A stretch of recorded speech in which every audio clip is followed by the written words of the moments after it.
4절입니다.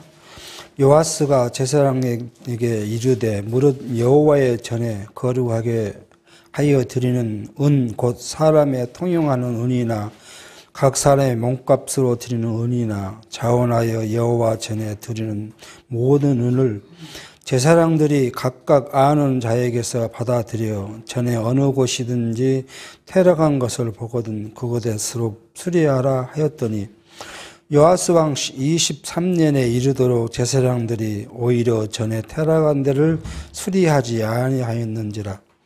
요아스 왕이 대제사장 여호야다와 제사장들을 불러서 이르되 너희가 어찌하여 전에 퇴락한 데를 수리하지 아니하였느냐. 이제부터는 너희 아는 사람에게서 은을 받지 말고 저희로 전 퇴락한 데를 위하여 드리게 하라. 제사장들이 다시는 백성에게 은을 받지도 아니하고 전 퇴락한 것을 수리하지도 아니하기로 응락하니라. 우리는 지금 북이스라엘 멸망 과정 중에서 남북 그 왕조의 부패상을 지금 살펴가고 있습니다.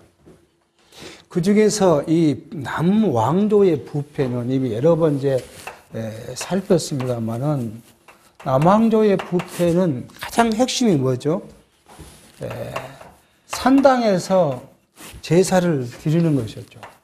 산당 제사를 드리는 것하고 남왕조의 왕들이 하나님을 의지하지 않고 하나님을 의지하지 않고 인간을 의지하는 것들이 남왕조의 부패라고 이제 성경은 이야기합니다. 그러니까 우리는 이 구약의 이러한 사실을 현대 우리에게 갖고 와서 생각해 보면 저는 이렇게 이제 본다고 봐요. 이 산당 제사란 뭐예요? 사람의 좋을 대로예요. 사람 생각에 좋을 대로 행한 것이죠. 하나님께서는 남쪽 예루살렘에다가 성전을 건축하고 성전을 건축한 이후에 솔로몬과의 약속이 뭐였냐 그러면 내가 성전에서 너희와 만나고 내가 너희들에게 내가 하고 싶은 이야기를 할 것이고 너희가 내게 간구하는 일을 내가 들어주겠다고 약속한 거니까 예루살렘 성전에서 많이 하나님을 섬기도록 그렇게 약속을 했고 명했죠. 그런데도 불구하고 남유다 사람들은 성전에 가서 제사하는 것보다 어디예요? 산당에 가서 제사한 것이 더 좋았다는 거예요. 이게 뭐 산당 제사에 하는 것은 과거에 뭐 북이스라엘도 마찬가지지만 가나안 땅 여러 그 지역에서 신을 우상을 섬기는 방식이 산당이에요. 그러니까 사람의 좋을 대로 했다 하는 겁니다. 오늘날 우리에게도 마찬가지예요. 오늘 현대를 살아가는 우리가 하나님을 경외하고 섬기는 일이 뭐냐면 사람의 좋을 대로라는 거예요. 성경 하나님께서 우리에게 주신 방법, 그 양식 이런 것이 아니라 사람의 좋을 대로예요. 그러니까 뭘 해야 돼요? 사람이 뭔가에 하는 것처럼 보여주기 위해서 하는 것이 뭐냐 그러면 다 사람의 생각대로예요. 한참 지금 뭐 요즘은 조금은 뜸하는 것 같기도 하는데 한참 뭐 2000년 그 다음에 2010년 2000년 때 2010년 때 20, 30년간 뭘 했냐 그러면 교회가 음악 예배를 많이 드렸어요. 그러니까 북치고 장구치고 난리를 쳤어요. 근데 뭐 찬송가가 절대적인가라고 할 수는 없지만 찬송가보다는 뭘 많이 했어요? 복음성을 많이 했어요. 복음성이 찬성을 연구하고 가리키는 그 교수들의 논리를 보면 복음성의 내용이 주로 뭐예요? 인간의 감성적인 거예요. 하나님을 인정하고 하나님의 섭리를 찬양한 것이 아니라 자기 사람의 감정, 내가 힘들고 괴로운 거, 뭐 이런 것들, 모든 그러한 것을 노래하는 거죠. 그러니까 뭐 유행가 부른 것보다는 뭐 나을지 모르지만 본질적으로 찬양이 뭐죠? 하나님의 섭리에 대해서 인정하고 그걸 노래하는 것이 찬양이거든요. 사람의 좋을 대로 했다. 그 다음에 이제 이게 뭐예요? 사람을 의지한다는 거잖아요. 사람을 의지. 그래요. 그러니까 우리가 하나님을 의지한다는 그 말은 우리가 이제 하나님의 일반적 섭리로 시작해서 특별한 섭리까지를 다 인정하는 거예요. 하나님은 우리를 섭리하시는데 뭐예요?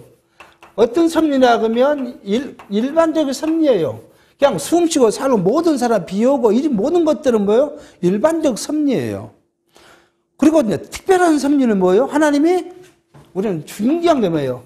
성경을 통해서 성경 계시를 통해서 누구에게요?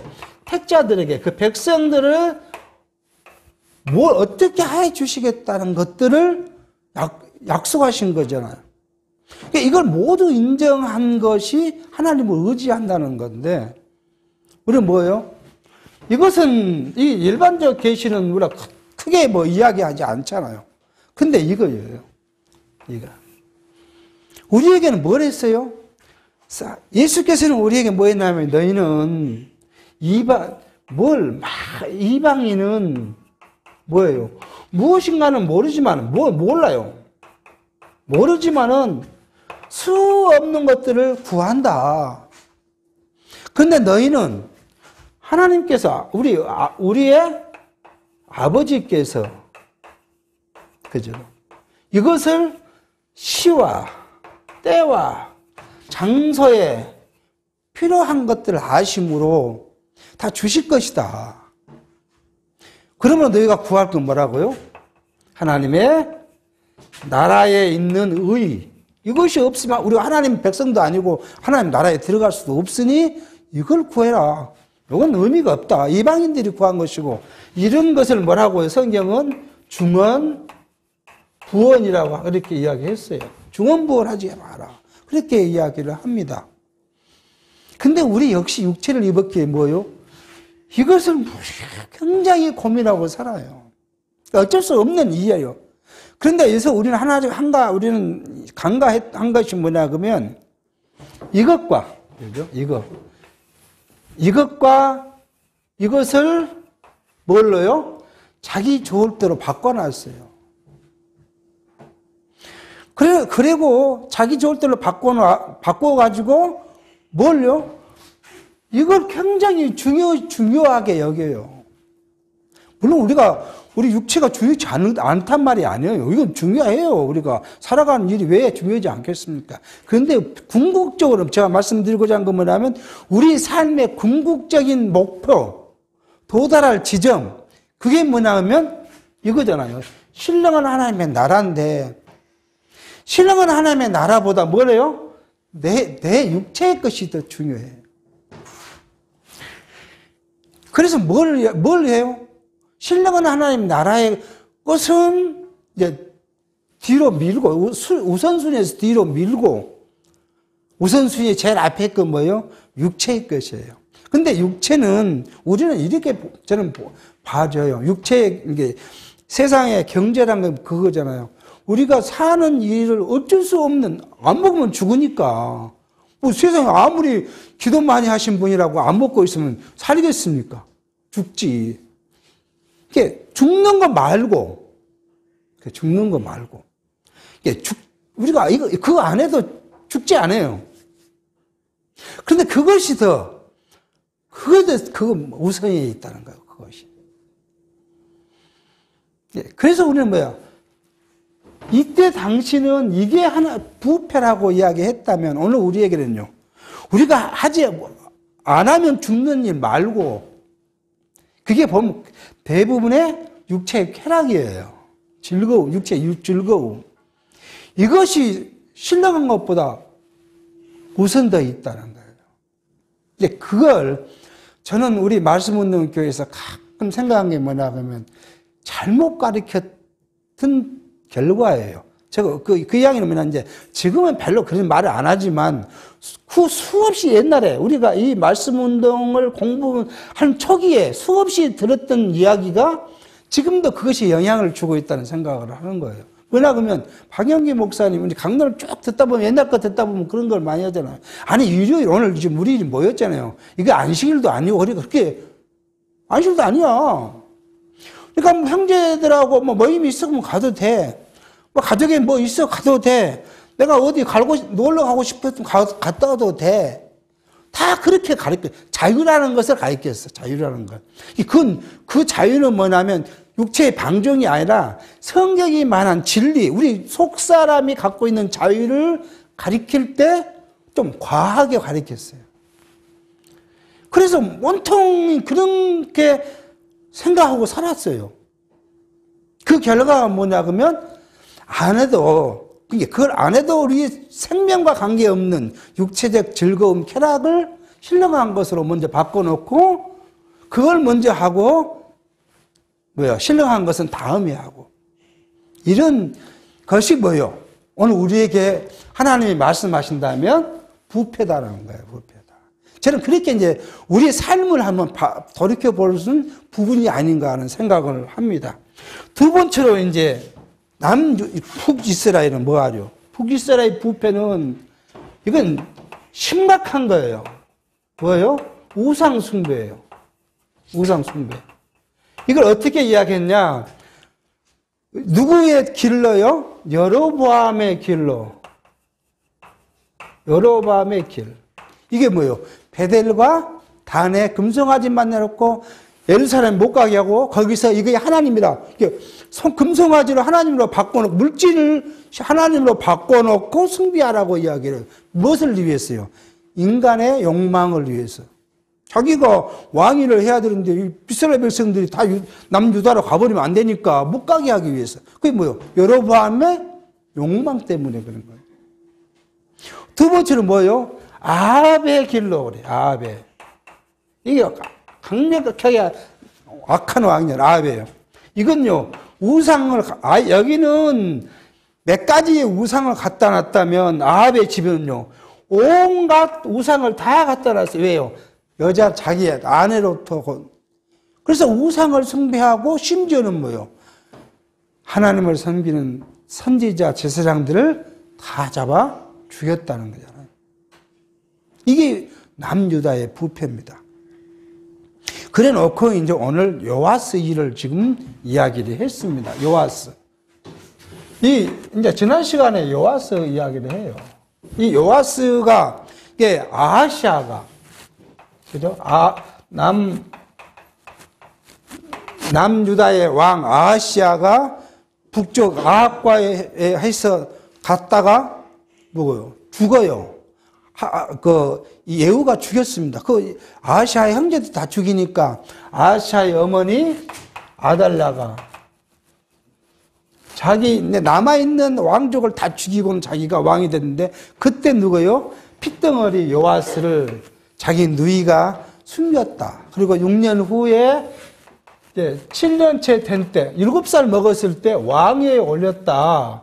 근데 요아스가 되자마자 종교 개혁을 지금 하고 있는 것을 오늘 이야기를 합니다. 자, 요아스가 이제 어린아이가 가보니까 물론 자기가 생각하지 않았겠죠. 7살 먹은 애가 무슨 뭐 성전이 퇴락했냐 이렇게 받겠습니까? 자기 이제 고모부인 여호사밧이 이제 이야기를 했겠죠. 그래서 이 제사장들에게 뭐냐면 그 타락한 성전을 이제 수리해라. 근데 우리는 여기에서 이제 벌써 하나님의 말씀이 변질됐다는 건 뭐냐면 성전세예요. 성경은 성전세를 내는데 남자는 20세에서 60세 된 남자는 성전 계량 방법으로 했을 때 50세겔을 은 50세겔을 성전세를 내야 돼요. 여자는 여기 30세겔을 냅니다.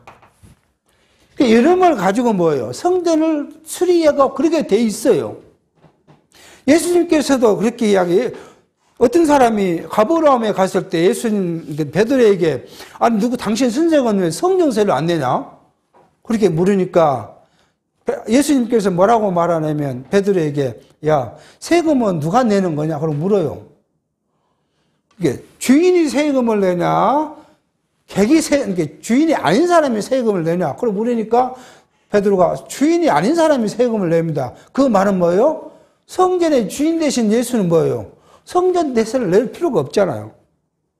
그럼에도 불구하고 예수께서는 뭐라고 이야기하냐면 가서 고기를 한번 낚으면 고기 입에서 돈이 물러있어. 그러면 갔다가 내 것과 너네 것을 해서 내라. 성전세를 내라고 그렇게 이야기를 해요. 이 성정세. 이 이유는 뭐예요? 성전이란 것이 이 이스라엘인에게는 이 성전이 모든 것의 중심이잖아요. 이렇게 성전이 테러가 없어지면 안 되기 때문에 이걸 위해서 이제 세 내라고 내기서부터 이렇게 이야기를 해요. 그런데 이것이 변해가 금두고요. 성전에다 성전세를 낸 것이 아니라 누군가가 개인이 걷어요. 좀 힘 있는 사람이 걷었겠죠. 그래갖고 그것을 누가 하게요? 제사장을, 만약에 은 1,000개를 받았으면 이 사람 자기가 한 50%, 착보고 50% 제사장을 주는 거예요. 제사장이 그걸 받아가고 또 성전에는 또 일부 내고 나머지는 자기가 착복을 했어요. 이게 성전은 뭐 할 것이 없죠. 그러니까 요아스가 제사장들에게 그 세금을 받아서 해라. 그랬더니 8절 어쨌다고요? 제사장들이 그 돈도 안 받고 테러간 성전도 안 건축고 가만히 있었다는 거 아니에요. 왜요? 자기 몫이 없어지니까.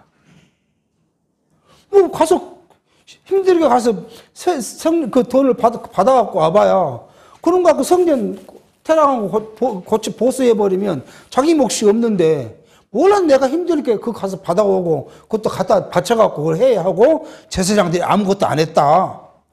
그렇게 지금 이야기합니다. 자, 보십시오. 하나님의 말씀이 잊어져 버리면 그냥 이렇게 변해버려요.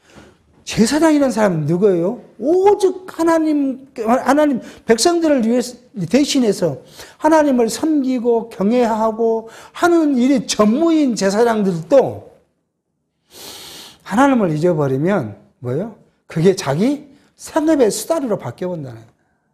이때 당시에 벌써 그랬다는 거예요.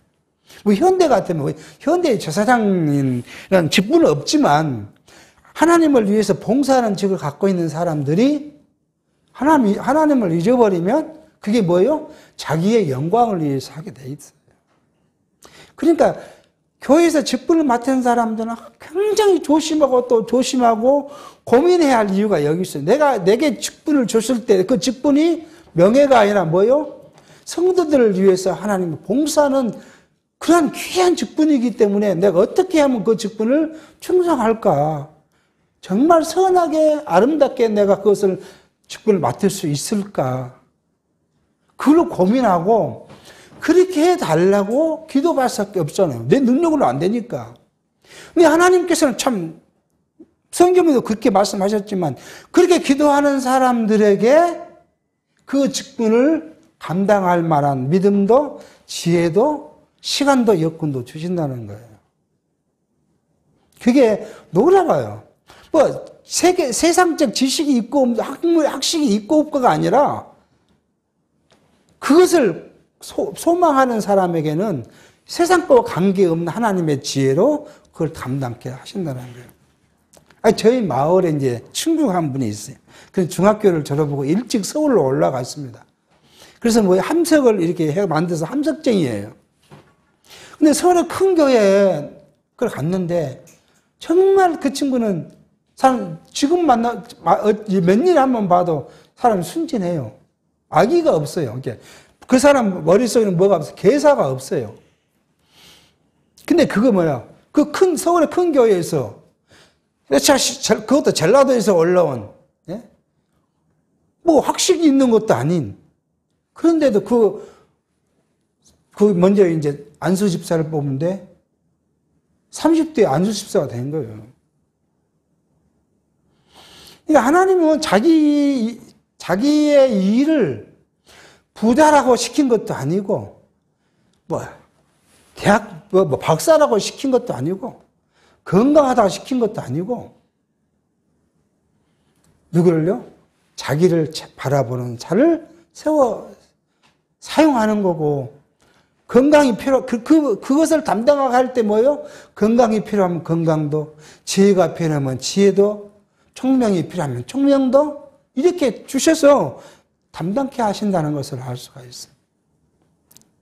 자, 이 제사장 이야기가 좀 이렇게 빗나갔는데요. 이렇게 제사장들이 그렇게 하니까 다시 요아스가 이야기를 합니다. 이제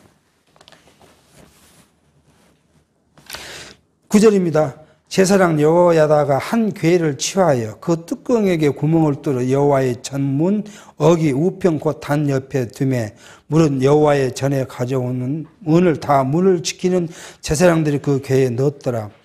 이에 그 궤 가운데 은이 많은 것을 보면 왕의 서기와 대제사장이 올라와서 여호와의 전에 있는 대로 그 은을 계수하여 봉하고 그 달아본 은을 일하는 자 곧 여호와의 전을 맡은 자의 손에 붙이면 저희는 또 여호와의 전을 수리하는 목수와 건축하는 자들에게 주고 또 미장이와 석수에게 주고 또 여호와의 전 퇴락한 데를 수리할 제목과 다듬는 도를 사게 하며 그 전을 수리할 모든 물건을 위하여 쓰게 하였으되 여호와의 전에 드린 그 은으로 그 전에 은대접이나 불집게나 주발이나 나팔이나 아무 금그릇이나 은그릇을 만들지 아니하고 오직 그 은을 일하는 자에게 주어 그것으로 여호와의 전을 수리게 하였으며 또 그 은을 받아 일꾼에게 주는 사람들과 회개하지 아니하였으니 이는 성실히 일을 하였습니다. 속건제의 은과 속죄제의 은은 여호와의 전에 드리지 아니하고 제사장에게 돌렸더라. 아무것도 안 하니까 이제는 뭐예요? 그 성전에 올라간 문 열에다가 궤를 만들어 놓고 거기 제사장대 있다고 갖고 오면 거기에 넣는데 많이 차면 왕의 서기와 대제사장이 올라와서 금을 달고 어느 개수에서 일을 감독하는 사람에게 맡기면 그 돈만큼 자재를 사서 일을 시켰다는 거예요. 그런데 여기 마지막 굉장히 중요한 건 뭐예요? 그런데 그 돈을 어떻게 썼냐고? 뭐요? 회개하지 않다, 계산하지 않았다는 거예요. 왜요? 그 돈을 쓴 사람이 정말 정성을 다해서 성실하게 그 돈의 가치를 가지고 퇴락한 것을 수리했기 때문에 그 돈 그거 회개할 필요가 없었다는 거잖아요. 이게 맡은 자에게 뭐예요? 구할 것은 충성이라고 이렇게 이야기를 해요. 그러니까 하나님의 전에 우리가 교회에, 지금 교회에 맡은 일들이 무슨 영광이 있겠습니까? 저는 영광이 없어요. 목사는 목사대로 목사가 영광을 받으려고 하면 영광이 보이겠죠. 모든 사람들 자기를 공경하고 존경하고 우리로 바라고 시키겠죠. 장로가 또 그렇게 하고 싶으면 그러겠습니까? 집사가요? 근데 성경은 그것이 아니라고 이야기를 했기 때문에 영광이 없어요. 그건 뭐예요? 더 일을 해야 한다는 거잖아요. 바울이 말할 때 직분을 세운 자에게 뭐예요? 더 충성해라. 누구를 위해서요? 연약한 성도를 위해서 더 충성하고 더 덕을 세우고 그러면 무엇을 버려야 돼요? 자기의 유익을 버려야 돼요. 자기의 유익을 누가 덕이 됩니까? 보니까 그 사람 자기 것만 챙기고 그런데 누가 그 사람을 존경합니까? 결국 맡은 사람은 그 부분을 간과하면 안 되는 부분을 지금 오늘 그렇게 했다. 그렇게 지금 이야기를 하고 있습니다. 그런데 여기에 속건제와 속죄제의 은은 성전에 드리지 않고 누구에게 줬다고요? 제사장이 또 왜요? 제사장도 먹고 살아야 되니까. 원래 어때요? 속건제나 속죄제의 제물을 가지고 오면 그걸 누구에게 줬어요? 제사장에게 줬잖아요. 원래 제물을 그렇게 줬어요. 그대로 은을 드리거나 짐승을 드리는데 짐승은 제사에 썼을 것이고요. 은은 제사장에게 줬다. 그렇게 지금 이야기를 합니다. 이렇게 요아스는 무엇을 했어요? 종교 개혁을 했어요. 근데 그 요아스에게도 이제 실수가 나옵니다. 17절입니다. 때에 아람 왕 하사엘이 올라와서 가드를 쳐서 취하고 예루살렘을 향하여 올라오고자 한 거로 유다 왕 요아스가 그 열조 유다 왕 여호사밧과 여호람과 아하시아가 구별하여 드린 모든 성물과 자기가 구별하여 드린 성물과 여호와의 전 곡간과 왕궁에 있는 금을 다 취하여 아람 왕 하사엘에게 보내었더니 하사엘이 예루살렘을 떠나갔더라. 여기 뭐요? 하나님을 의지하지 못했죠. 물론 요아스는 경험이 좀 부족하겠죠. 그런데 그런 경험이 부족한다 하더라도 우리는 저 앞장에서 봤던 건 뭐예요? 요아스가 자기 고모부인 여호사밧이 살아생전에는 그 교훈을 받아서 하나님의 일을 선하게 잘했는데 죽고 나니까 그렇게 못했다는 이야기 있잖아요. 지금 시기적으로 그 시기였지 않는가 봐요. 그러니까 이제 하사엘이 지금 좀 올라왔다. 이렇게 되어 있지 않습니까? 이 가드라는 것이 그거잖아요. 이게 쭉 오면 이렇게 했고 예루살렘이 여기 있으면 이 가드가 여기 있어요. 여기서 이 가드까지 와갖고 이 예루살렘에 올라간다. 예루살렘 가드보다는 낫죠. 우리가 서울을 어떻게 돼요? 올라간다 하듯이 예루살렘의 중심이 예루살렘 오는 거 올라온다는 거예요. 이렇게 북에서도 예루살렘 가면 올라간다는 거고 더 남쪽에서도 예루살렘 올라간다는 거예요. 지금 이게 예루살렘으로 서들어 올라가고 하니까 요시아가 성전에 있는 모든 것과 왕궁에 있는 것들을 하사엘에게 줬더니 하사엘이 갔더라. 요아스의 부패는 하나님을 의지하지 못한 거예요. 모든 왕들이 우리가 지금 11기상 앞에서 보면 모든 그 남유다의 왕들이 어떤 일이 있을 때 하나님을 의지했냐 하지 않았느냐. 또 북이스라엘 왕들이 하나님을 의지했느냐. 그러니까 어떤 왕은 외세가 들어오면 선지자를 통해서 어떻게 될 것입니까? 물었더면 선지자가 어떻게 했어요? 이번 가서 전쟁하십시오. 하나님이 이긴다 했습니다. 이번은 가지 마십시오. 이번은 어디에 숨으십시오. 이런 전략을 다 알려줘서 했는데 불구하고 하나님을 의지하지 않고 자기 멋대로 전쟁에 나간 사람들은 뭐예요? 죽음을 면치 못했던 것이 열왕기서의 지금 앞부분에 있는 것들이에요. 이스라엘 백성은 이스라엘 왕은 뭐예요? 하나님만을 의지해야 돼요. 누가 오면 누구한테 물어봐야 돼요? 성전에 가서 하나님께 하나님 이렇게 됐는데 어떻게 할 것입니까? 하고 자기를 낮추고 하나님께 물어봐야 되는데 이 요아스는 그런 내용이 없고 원이가 컴퓨터 나니까 뭐예요? 뇌물부터 줘서 지금 보냈습니다. 그 뇌물도 누구 거예요? 하나님께 드려진 성전의 음그릇, 금그릇 이런 것들을 줘서 지금 보냈다. 그렇게 지금 요아스의 실수를 이야기합니다. 이게 부패예요. 이게 요아스의 부패는 뭐예요? 바로 앞장에서 말한 것이 산당을 없애지 못했다. 오늘 여기서는요, 하나님을 의지하지 못하고 인간을 의지한 것이 부패다. 그렇게 이야기를 합니다. 그러고 나니까 요아스의 결과가 나옵니다. 19절 요아스의 남은 사적과 그 모든 행한 것은 유대왕 여다지락에 기록되지 아니하였느나 요아스의 신복들이 일어나서 모반하여 신라로 내려가는 길 가에 밀로궁에서 저를 죽였고 저를 쳐서 죽인 신복은 시므아스의 아들 요사갈과 소멜의 아들 여호사바드였더라. 저는 다윗성에 그 열조와 함께 장사되고 그 아들 아마샤가 대신하여 왕이 되니라. 요아사는 자기 지금 신복이 죽었다는 거잖아요. 그리고 이제 다윗 조상자 무덤에 닿다. 근데 성경은 이 요아스가 왜 죽었는지 그에 대해서 정확히 이야기를 안 씁니다. 근데 이제 우리가 그러니까 역대기서에 가면 요아스가 죽은 이유가 뭐냐 그러면 역대기가 24장 15절 이하에 보면 요아스의 죽은 것은 뭐냐면 자기 고모부인 여호사밧의 아들 스가랴를 죽여요. 여호사가 이 사건과 연관되어 있는 것으로 이제 보여집니다. 한번 이 성경을 쭉 한번 읽어보면 그 이유를 아니까 한번 읽어보겠습니다. 열왕기상 24장 15절입니다. 여호야다가 나이 많고 늙어서 죽으니 죽을 때 130세라. 우리가 다윗성 여로왕의 묘실 중에 장사하였으니 이는 저가 이스라엘과 하나님과 그 전에 대하여 선을 행하였습니다. 여호야다가 죽은 후에 유다 방백들이 와서 왕에게 절하며 왕이 그의 말을 듣고 그 열조의 하나님 여호와의 전을 버리고 아세라 목상과 우상을 섬긴 고로 이 죄로 인하여 진노가 유다와 예루살렘에 임하니라.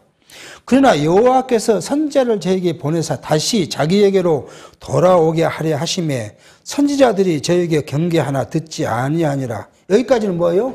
여호사다가 죽었는데 이게 이 요아스가 다른 방백들이 와서 자기한테 이야기하니까 하나님을 버리고 온갖 우상을 숭배했다는 거잖아요.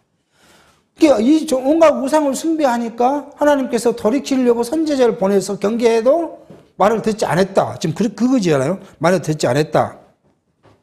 20절은 이에 하나님의 신이 제사장 여호야다의 아들 스가랴를 감동시키매 저가 백성 앞에 높이 서서 저에게 이르되 여호와께서 말씀하시기를 너희가 어찌하여 여호와의 명령을 거역하여 스스로 형통치 못하게 하느냐 하셨나니 저희가 여호와를 버린 고로 여호와께서도 저를 버리셨느니라. 하나 무리가 함께 꾀하고 여호와의 명을 쫓아 함께 꾀하고 왕의 명을 쫓아 여호와의 전뜰에서 돌로 쳐 죽였더라. 그러니까 여호야다의 아들 스가랴가 책망을 하니까 그 다른 이 요아스를 꼬인 사람들과 함께 여호와의 전에서 그것도 여호와의 전에서 피를 흘리면 안 되죠, 절대로. 근데 거기서 그냥 죽였다는 거 아니에요. 그 여호와의 전뜰에서 돌로 쳐 죽였다. 22절 요아스 왕이 이와 같이 스가랴의 아비 여호야다의 베푼 은혜를 생각지 아니하고 그 아들을 죽이니 저가 죽을 때에 이르되 여호와는 감찰하시고 실현하여 주옵소서 하니라.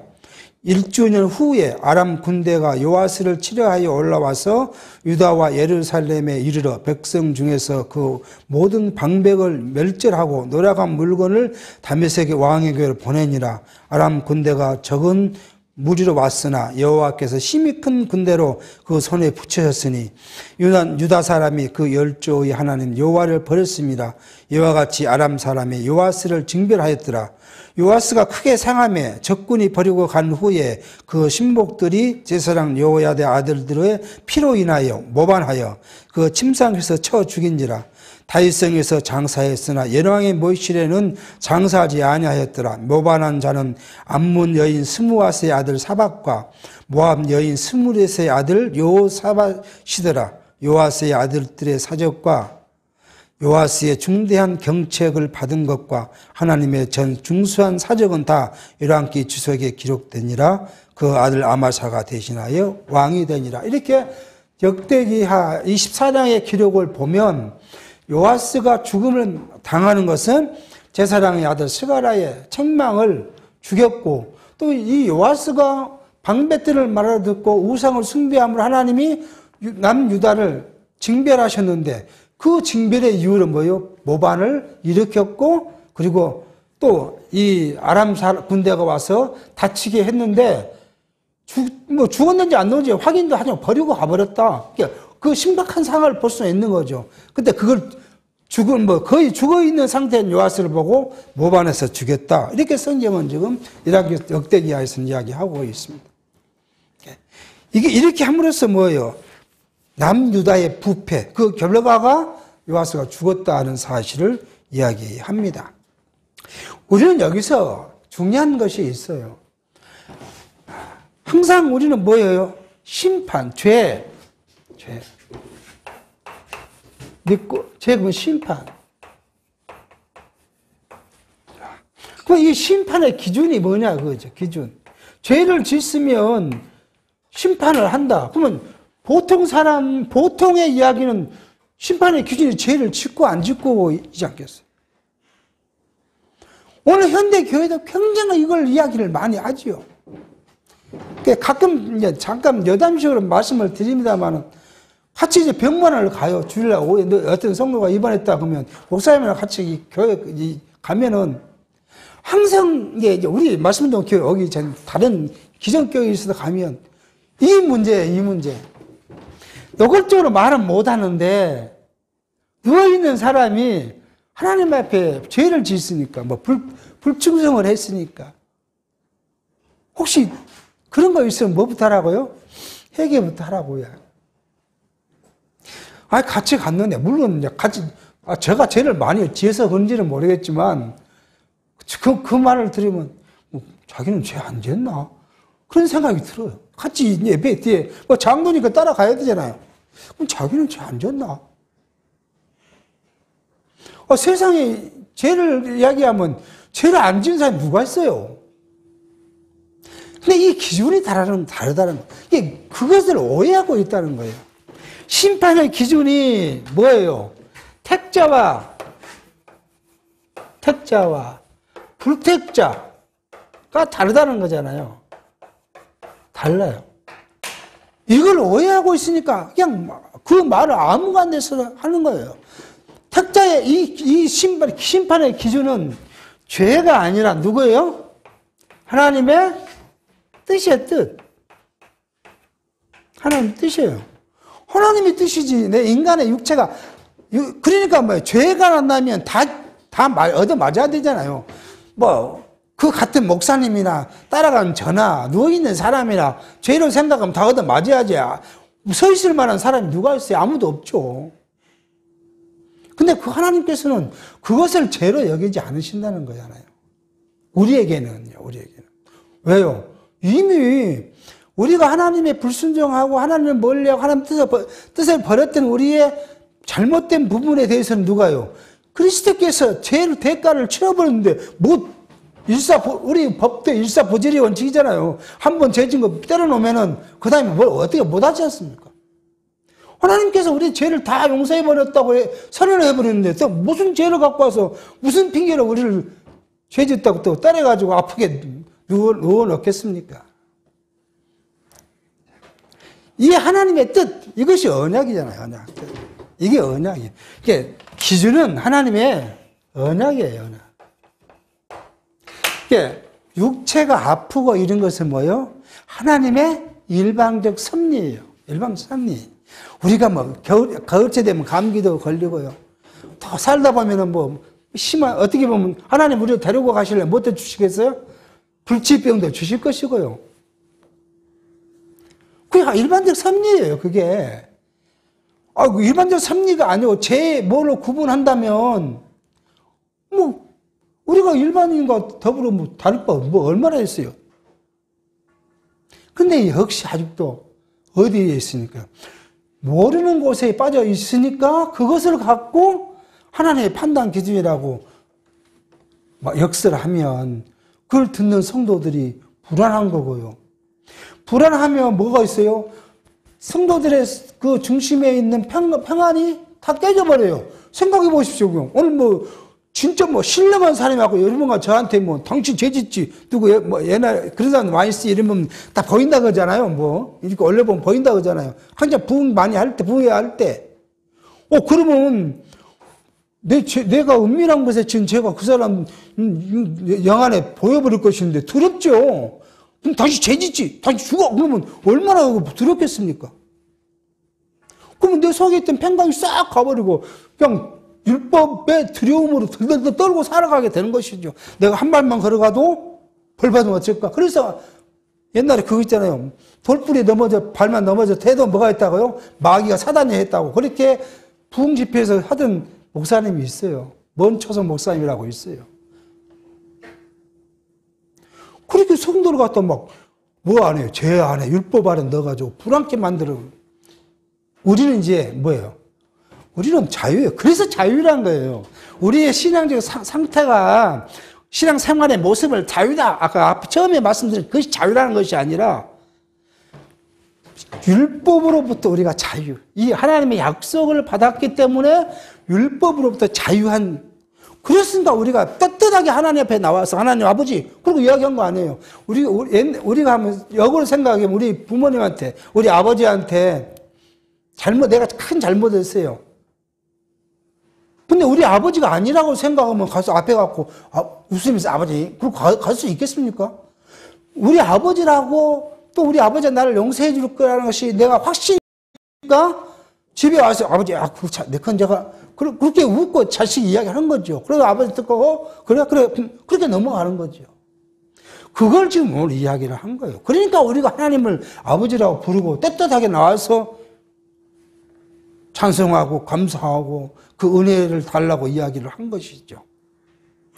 오늘 요하스의 책망은 뭐예요? 책망은 이 요하스 죽음은 요아스의 죄의 결과에 대한 책망이라고 해석해 버리면 뭐예요? 율법을 이야기를 한 거죠. 요아스가 왜 부패하도록 하나님, 요아스가 부패하고 싶어 했겠습니까? 하나님이 그 길로 인도에 가니까 부패한 것이죠. 왜요? 남과 유다가 궁극적으로 앞으로 가면 그 이야기예요. 남유다나 북왕조나 다 부패했는데 이건 하나님의 언약 때문에 뭐예요? 아까 얘기한 대로 사마 7장 15절, 16절 7장 16절에 다윗과의 언약 그것 때문에 계속 네 부패했지? 부패 안 하면 어떻게 할 겁니까? 부패 시켜놓고도 뭐예요? 그런데도 내가 너를 보존했었어. 여기는요. 네 그대로 내가 내 때릴 거야. 내가 잠시 남쪽 유다에 때리는 이거 쓰다가 난 너를 때려 없앨 것이야. 근데 나 하나님 충성했습니다. 그러면 곤란하잖아요. 계속 부패하게 만드는 거예요. 여기도 계속 부패하게 만들어갖고 너 부패했잖아요. 뭐. 너를 때리기로 한 것이 내 언약이야. 네 부패했어. 그리고 때리는 같이 부패했지만 한쪽은 없애겠다는 언약 때문에 없애는 것이고 한쪽은요 보존해 주겠다는 언약 때문에 보존했다는 사실을 우리도 알게 하려고 요아스를 부패. 어린아이 7살의 아이가 왕이 돼서 충성을 했잖아요. 성경도 타락한 성경도 고치고 그렇게 했으면 끝내 무엇을 해야 돼요?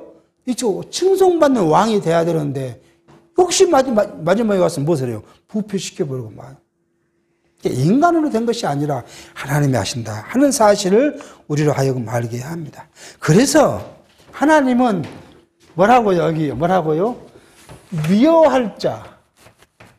미워할 자는 미워하고 사랑한 자는 사랑한다고 성경은 이야기해요. 그걸 예로 구약은 어떻게 했어요? 아니 아브라함의 아들 이삭과 그 아들 이스마엘이 있는데 이스마엘의 아들을 자기 후계자로 삼으라 했잖아요. 아브라함이요. 그거 안 돼. 사라의 몸에서 날 이삭만이 있기야. 이거 버릴 거야. 이삭이 아들을 낳았어요. 야곱과 에서를 낳았는데 하나님 뭐라 그래요? 복중에서 야곱은 사랑하고 에서는 미워했더라고요. 사랑받을 자와 미워할 자는 하나님이 이미 정해놨고 여기잖아요. 그게요. 사랑받을 자와 미워할 자를 정해놓고 사랑할 자는 무엇이라도 이뻐요. 우리 여러분 손주 키운 사람들 한번 생각해 보십시오. 손주가 와서 어릴 때만 있으면 힘드니까 그때는 가라 그럴지 몰라도 막 오자마자 집에 문 앞에 들어올 때 어때요? 그거 무엇이라도 이쁘잖아요. 다른 사람의 손주가 그러면 이쁘겠습니까? 자기 손주만 이쁜 거예요. 그게 뭐예요? 내 사랑을 받을 자기 때문에 그런 거예요. 이것을 오늘 우리에게 이야기합니다. 자, 그러고 나서 이제 13장부터는 뭐냐면 마지막에 뭐예요? 북왕조를 멸망시키기 위한 최종 환경, 북왕조의 부패는 다음 시간에 하도록 하겠습니다.